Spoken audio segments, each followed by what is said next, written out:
worship new music.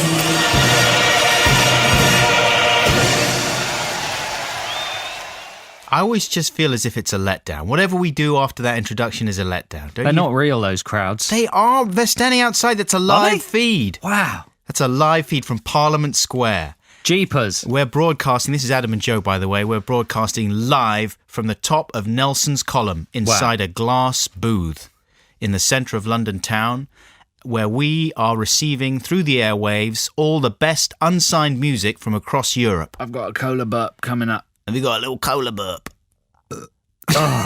Sorry, listeners. That's not very nice, is it? But that's to prove that I do this podcast powered by Coca-Cola. Fueled by fizzy fun. It's got me excited. Wow. I'm going to be talking to you about Courtney Love's dramatic weight loss. Yeah, to you and our friends, our listening friends. Okay. Courtney Love's dramatic weight loss. She's fascinating. She fascinates me. Also, weight loss in general and beach bodies. I'm fascinated by beach bodies and the progress that people are making with their beach bodies. Let's get on with some music, though. Why not? This is a band from the UK, from Glasgow. They're called The Blimp. This is called In a Hurry. The Blimp with In a Hurry. He really was in a hurry. Do you think he was late for a band rehearsal session? Band practice. And the band got really angry with him. I'm in a hurry! I got the murder! He turned it round and made it into a song. Yeah. So by the end of the session, they were like, look, Derek, I was really angry with you at the beginning of this session, but you've really turned it around, and now that anger's become a great song. He is hailing from the Bobcat Goldthwait school of vocal performance there. Right. You know, that's what all rock and roll singing should be like. I'm sticking my neck out. Wow. It all should all be like that. It all should all be like that. All should all be. All should all be. He's a Muslim cleric, isn't he? All should all be. What do you mean all singing should be like that? You know, it's because it's the essence, the quintessence of rock. Yeah, to talk like that and to be like a kind of caveman. I think it would be bad if all rock singing was like that. I think it would be good, you see. Well, you've won me over. Yeah. What a convincing argument. You're right. Because, think of a song, right? Think of a song. Okay. Got one. Well, now you have to tell me what it is. Oh, I didn't really have one. Oh, you lied to me. Think of a song. Yeah. Okay. Well, what about The Look of Love by ABC? Wrong. You see, you've proved your theory wrong. No, that's correct. That was wholly wrong. You enjoyed that. Think of another song. Okay. Only You by Yazoo.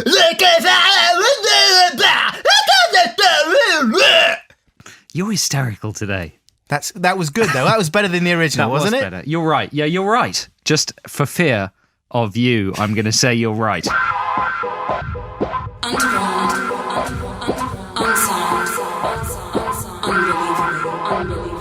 How's your beach body coming? Presumably that's what Courtney Love was thinking when she launched into her dramatic weight loss program. Because I don't know if you saw, Courtney Love was wandering around late last year, early this year, looking quite heavy, you know. Do you know what I'm saying? She was on Crazy Russell Brand's TV show earlier this year. Looking a tiny bit chopsy. Looking a little bit porkalicious.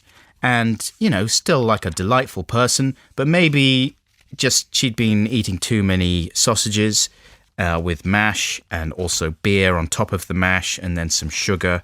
Courtney Love appears in this article in Grazia, which you told me was now the #1 selling ladies' man. I think it's pronounced Grazia. Grazia. Yes, Grazia. Thank you, that's nice. Prego. Prego. And she is talking about the fact that I once did an Italian Vogue shoot weighing 13 stone, and it was beyond humiliating, says Courtney Love, acknowledging her weight has yo-yoed throughout the years. At one point, Courtney's weight skyrocketed to 13 stone 9 pounds. I binged on macrobiotic food, she says. I thought because it was healthy, I could eat all the macro desserts I wanted. After dieting back to her normal weight of 11 stone, she realised it wasn't enough. I thought size 12 was fine, she continues. This is an accurate impression of Courtney Love, incidentally. But then I noticed that the best-dressed lists were always full of size 6s or 4s. People like Vivienne Westwood would send me things that wouldn't fit because they were sample sizes. I couldn't go to red carpet events because I didn't fit into the clothes. A decade ago, director Milos Forman asked her to lose 2 stone for her role in The People vs. Larry Flint. The Atkins diet is horrible for your kidneys. But if I didn't lose it, Nicole Kidman was going to get the part, and there's no frickin' way that was going to happen. So basically, Courtney Love seems to me one of the most unstable people on the planet. Well, she's just an average lady. Do you reckon that an average lady... I reckon that women's heads are being attacked by these kinds of publications. But if I'm travelling on the Underground, Adam Buxton, and I see a woman reading Grazia, Heat, Now, or any woman's magazine... Tittles? Deep inside... Tittles? No, Tittles is all right, actually. Tittles is the exception. Anything but Tittles, I feel a bit sad for that woman. Spritzer? Spritzer's all right because it's got a very good problems page. But I know what you mean, though, and I agree with you. Sad. Yeah, but I thought Grazia was supposed to be part of a new vanguard of semi-intelligent mags. Grazia is exactly the same as any other idiotic women's mag, only it's got a stylish, classy font. Right. The only difference is the font. But it's kowtowing to the most outrageously low quality... If you're a woman and you read Grazia, you're rotting your brain. Yeah. You're rotting your lady brain. Oh, where is the lady brain? Well, we all know where a lady's brain is. It's in her heart. It's in her heart. Yes. That's why. If you kill a lady in her heart... No, if you shoot a woman... If you cut a woman's head off, she'll still try and hug you. It's true. It's all right. She can't speak, obviously. She's got no head. It's just the bubbling blood from the neck. Which adds warmth. It's so warm. Should we have some more music? I think we better. This is a band. Hey, this is a good band for ladies. Yeah. This is a couple of women who don't read Grazia magazine. They formed a little band called Exit, and this is a song called Sometimes, and this is from the UK. Yeah, it's really good, that Exit, that they're a UK group. We don't know much about them. All we know is that we like that song a lot. Speculate. About them? Yeah. I'd say they're a couple of girls. They may be from some estate in North London, and they've put that together in either in a friend's studio or maybe in a local studio. They're accomplished lyricists. What kind of stage names do you think they have? Glamoury P and Glittery P. Do you think if you drank a whole load of glitter, you'd have glittery pee? Yeah. Good. Just checking. Yeah. But quite, I listen to quite a lot of that stuff, Do Adam you? Buxton. Yeah, I like to watch Channel U. Oh, what's that? Channel U is a channel on Sky, the Sky Digital Digibox. Channel U has loads of videos made by young people. Yeah.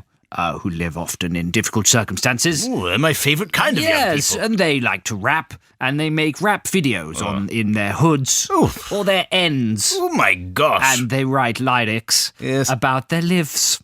Right. Yes, and some of it's very expressive and imaginative. And this all comes out of their ends. It all comes out of their ends, yes. Oh, that's marvellous. And that's quite a good example there from Exit. You know what? Can I just say, loving the song. Now, this is going to sound a little snobby, so I want you to hit me really hard in the face if it does, okay? But I can't help imagining Kathy Burke. Ow!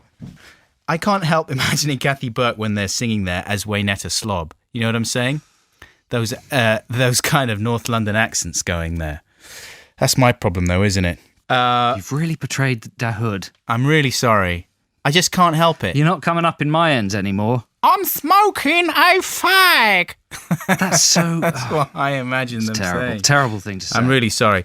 I'm snob doggy dog. I think what we need to lift us out of that slightly troubling area that we were just paddling around in is some delightful sounding Mika-style pop. It is Mika, right? Mika, yeah. Mika went to our school. Did he? Yeah. No, he never. Yeah, he did. But we went to a posh school. Yeah, Mika went to it. Wow. Yeah. He's quite considerably younger than us. Right. We're in our late 50s. But he did go to the same school as us. That's amazing. And that's exciting, isn't it, when you discover that someone in the public eye went to the same school as you, right? Yeah. Because why is it exciting? Because you imagine them maybe wearing the same uncomfortable school trousers. Right. Sitting in the same seats, maybe scratching a bit of obscene graffiti next to a bit of obscene graffiti that you scratched on the desk years ago. Or maybe just reading the obscene graffiti that I wrote and getting or maybe excited. Maybe he dreamed of one day being like us. That's probably true. He thought, Adam and Joe went to this school. Maybe one day I'll be like them. That's what Shane McGowan thought. He said, maybe I'll start with a smash hit, globally smash hit album as rung 1 on the ladder, and then keep climbing until he gets to our level.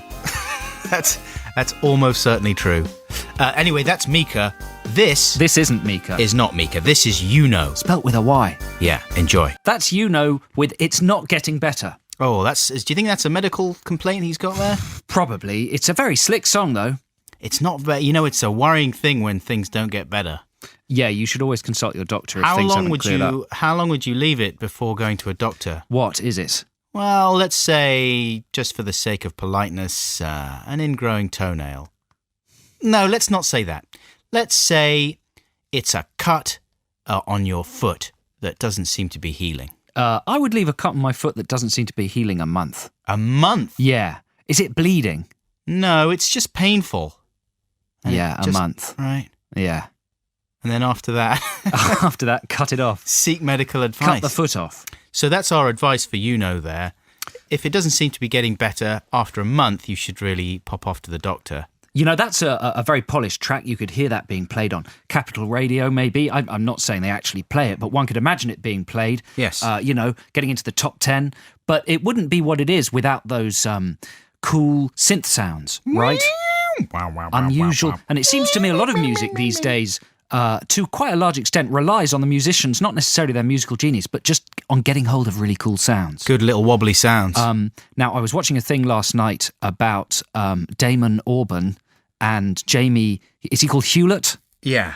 Putting on this production of Monkey. Oh, that's right. Did you watch that? No, I didn't. It was quite a good documentary all about them.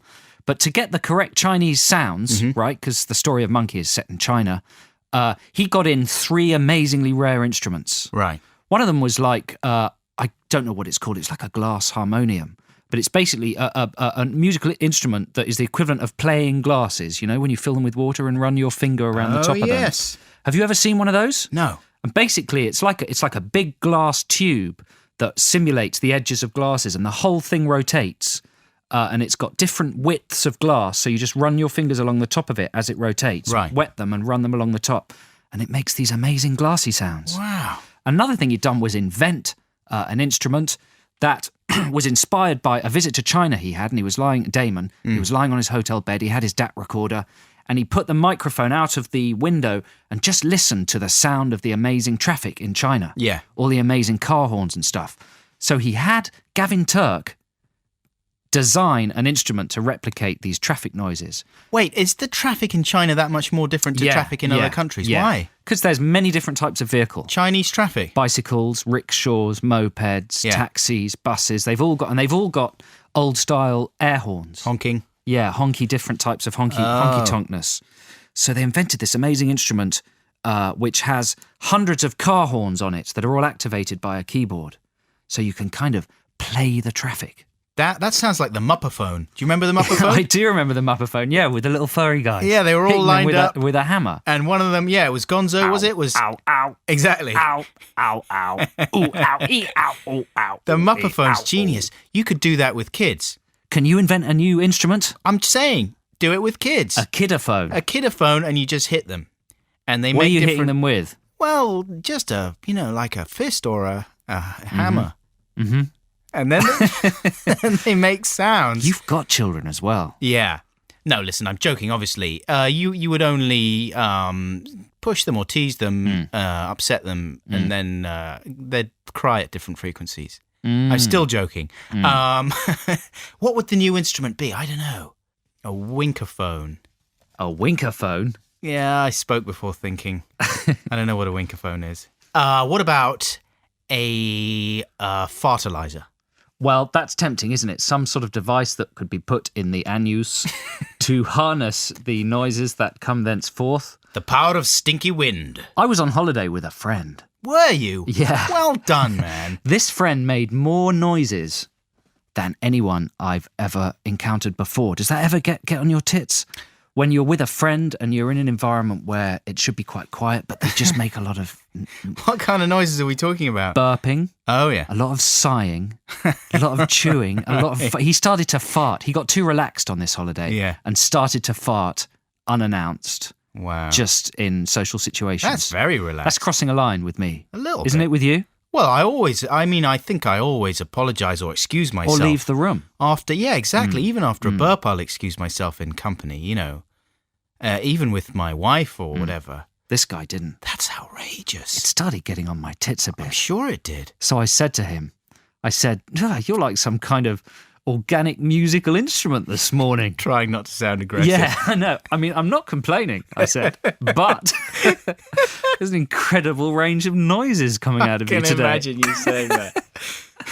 He looked quite insulted, I bet. and it became a bit of an issue Oh, my God. for the rest of the holiday. What a lunatic. You're like a Who? Hang on, walking... me? Both of you. You're like a walking episode of Curb Your Enthusiasm. It does get on my tits, especially in a confined space. There's only a certain amount of breathable air in a room. Yeah. And if someone is pumping out gob stink, bum stink, is there any other type of stink? I tell you what else was happening. His stomach was making the most Gurgling. incredible noises. Right. That's something that happens as you get a bit older, I think. Poor guy. And there's you. I mean, what shooting daggers you in the break corner. wind more Yeah. the older you get, right? Yeah. Isn't that true? Probably, yeah. I'm sure I didn't used to break wind as much as I do Maybe now. he just when needs I to was sort younger. his diet out, He's eating something that's... It was making incredible noises. You couldn't tell what the noises were. Eventually, where they were coming from. Was that a fart? Was it a rumble? Was it a burp? He was like a pair of human bagpipes. Well, this is kind of... Do you know what I wanted to do? what? One night, I just wanted to pop into his bedroom and stick a kill him. pin in him. And stick a Just pin a in. pin and let it all out.